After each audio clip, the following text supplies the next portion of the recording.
haven't done any training. I guess the only training I've been doing.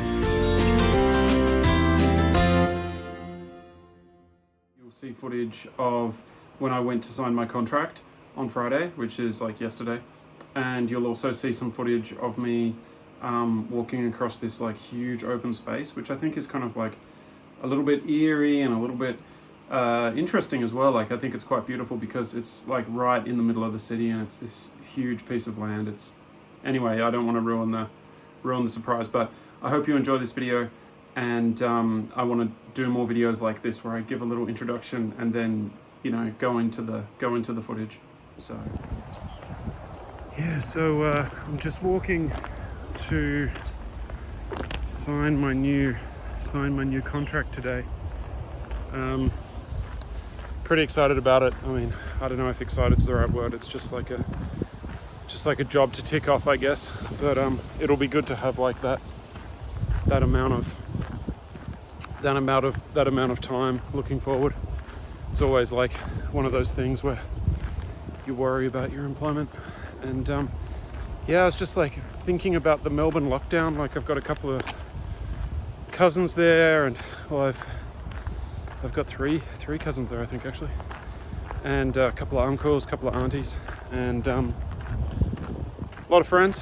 And yeah, it's just like interesting thinking about what they're going through. But I was talking to one of my cousins, he's about 20 years old, and I was just saying to him, like, actually the lockdown in China, it wasn't that bad. Like it wasn't like where I was anyway. Like it wasn't like you'd just be forced back to your home or anything like that. It was just like mainly on a volunteer basis.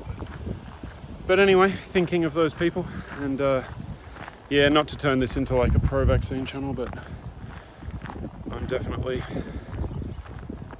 pro-vaccine.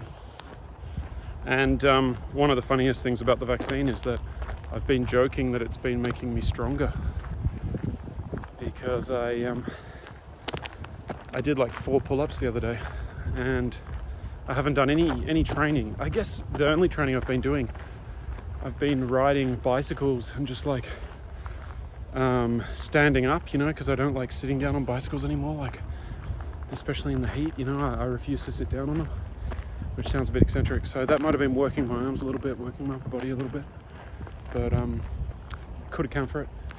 But I did 4 pull-ups the other day, so I've been joking that it's made me 4 times as strong. So you know, it's pretty funny, isn't it? So yeah, but all right, just go and meet this lady. To sign my contract.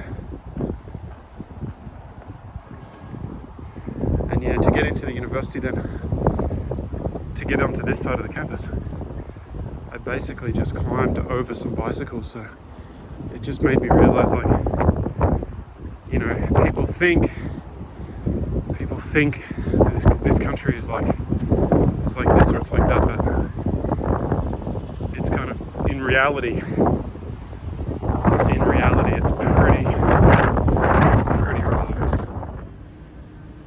So yeah, I'm just signed my contract then, and now I'm going to order a coffee, like an iced coffee, at one of the student canteens. And yeah, looks like someone is here, so that's pretty cool. That's the coffee machine there. Yeah, so I've got my coffee, got my book. Yep, looks pretty good.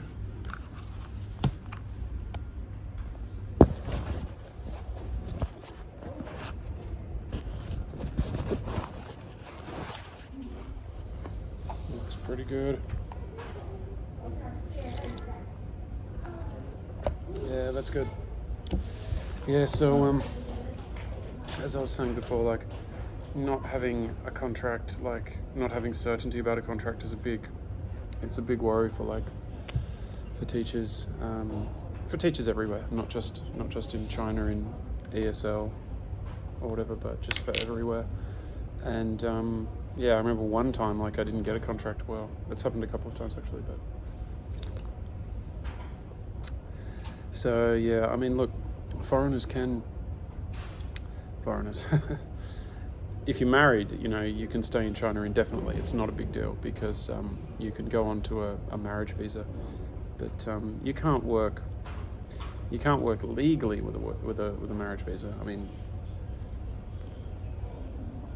many people do. I mean, the vast majority of people I know on a marriage visa are working, but it's better to be on a work visa, and for many reasons. I mean, number one, you're making money, and any work that you do is COVID-19 is legal. But the other thing about a work visa is that you get paid social insurance as well, and you get medical insurance as well. So as far as I'm concerned, you'd be rather foolish to go onto a marriage visa and forgo all of those benefits, because you'd have to look. I mean, if you've got enough money, it's not a big deal to buy medical insurance. It's not a big deal, that 1,000 or 2,000 RMB that you get in social insurance if you have a lot of money. But if you're trying to accrue money, saving on medical insurance, getting that extra 1,000 to 2,000 in what is effectively superannuation that you can claim back when you leave China or you leave the city that you're in,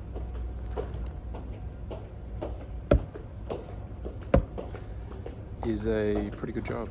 Is a pretty good idea in my view. But everyone's different. With the marriage visa, it is good in some ways, because you can just move around easily. I can't really move around. I'm stuck in Tianjin because that's where my job is. But anyway, I'll get into this book for a little bit, and then I'm going to travel over to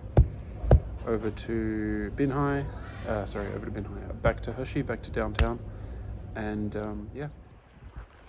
you wouldn't know it, but I'm actually in the middle of a big city, and I don't know what the fate of this place will be. I assume it will be sold to some developer, and you can see it's a pretty large area, and it's bounded by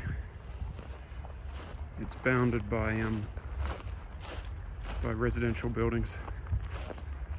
I'm just crossing across it. I've done this a few times. They've let it go fallow, but it's changed quite a bit. There were lots of mature trees that they've felled, and people come here and fly kites. But I mean, look, if I was running the show, I'd leave it as an open space. But the city where I live, Tianjin, like a lot of the northern cities, it's a little bit cash-strapped. So it's a certainty that it will be sold to developers. When I first moved here, this was like a kind of a urban village, I guess. There were lots of these two-story dwellings, and it was pretty rough, because it was obvious that at that point that it was going to be demolished. And then they put fences all around it, and they just fully destroyed it. So they just smashed it up, and then they let it go fallow for a couple of years, and all of these plants grew up. And I guess you can see from these small, I mean, they're not hills, they're more like mounds. You can see from these mounds that they did landscape it slightly, like, yeah. And you can see there's some trees over there. There used to be like a few groups of trees like that, bigger trees. And actually, it's interesting. This tower over here is a part of the central heating system, but it's all been changed to electricity as they try to reduce pollution. So now that tower is just basically a historical artifact. You know, it's no longer in use. I think they have some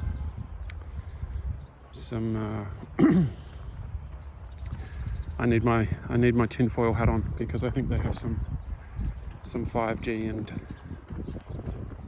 some 4G. I don't know what they're called, routers. I guess they are like a kind of a router. But yeah, they've got those devices on it, and that's pretty much the only job it's doing at the moment. Yeah, so this looks pretty grim. Looks a little bit grim. But I like this kind of stuff. You know, it's got its own beauty. And yeah, it's a pretty cool way to sort of get home. I guess I'll just cut through here. It's a pretty cool way to get home because the subway station drops me off like about 1 kilometre from there, and then by crossing through this, what is essentially a paddock, I do feel a little bit like I'm in the countryside or something like that. And yeah, there's lots of these little birds flitting around, and you can hear the bird song. It really does blow my mind.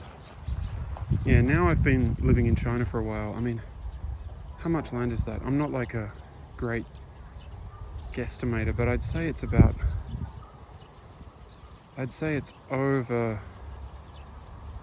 around 10 acres, this whole thing. I mean, somebody in the comments might be able to say it more exactly, but I would say it's about 8 to 10 acres. And it's amazing to think that, you know, one day I could own this much land. Yeah, like it is possible, you know, it is possible that I could own this much land. And that would be pretty cool. Owning a big piece of land like this would be pretty cool. I mean, I don't need to own land. I can just walk around on other people's land and walk around on public land like this. It's not something I'm obsessed with, but yeah, it really does blow my mind. It could be close to 15 acres actually, when I think about it, because we had, I think, 5 acres at one point, and it was a lot smaller than this area. A lot smaller. But yeah, anyway, back into the city, back into civilization, I guess. What we call civilization.